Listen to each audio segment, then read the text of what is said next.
警備ロボを雇うなんて。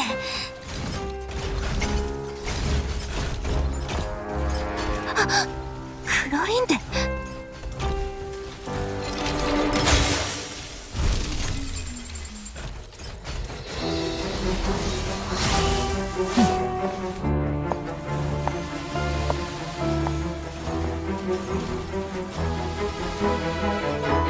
さあ今だよ。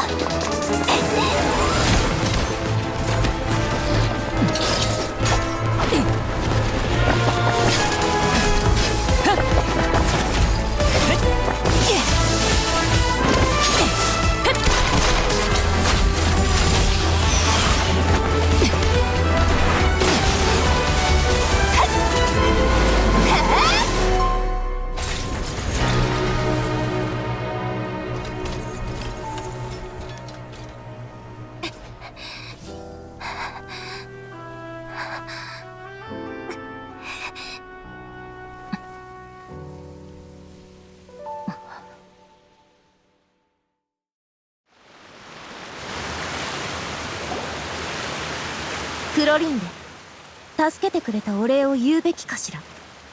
でもその前に、どうしてここに現れたのか説明してくれる？私はただ、あなたが近々危険な目に遭うかもしれないと思って、ついてきただけだ。私に黙って後をつけてたってこと？それを普通、尾行って呼ぶんだけど。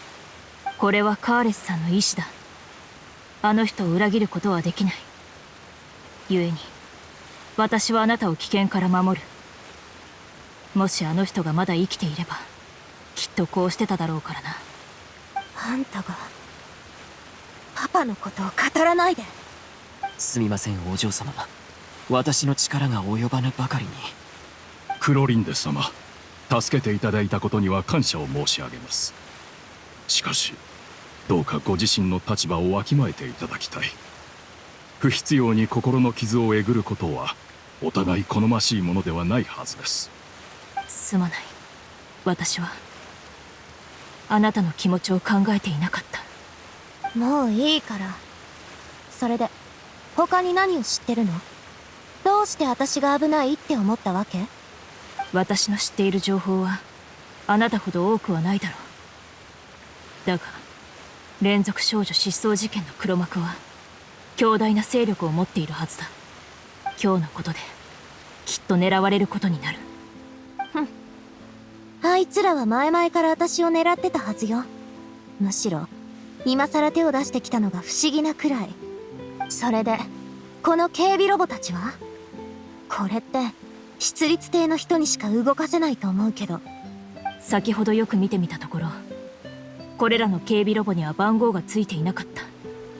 つまり出立艇が法を執行するのに使わす機械ではないということだ。おそらくどこぞの金持ちか権力者が不正な手段で手に入れたのだろう。私兵としてその力を集めて保有していると思われる。そう。とにかく今のスピナディロースらじゃ勝てない勢力ってことね。でしょ？ああ。くれぐれも気を抜くな。無謀な行動は控えるようにしろ。いずれにせよ、私は引き続き調査するつもりよ。真実を白日のもとにさらす。これこそがパパの本当の意志だから。とにかく今日のところはありがとう、クロリンデ。ただ今度また何か気になることがあったら先に私に教えて。尾行されるのは好きじゃないから。連中もそう立て続けに手出ししてこないだろう。私ももう後をつけたりはしない。では失礼するよ。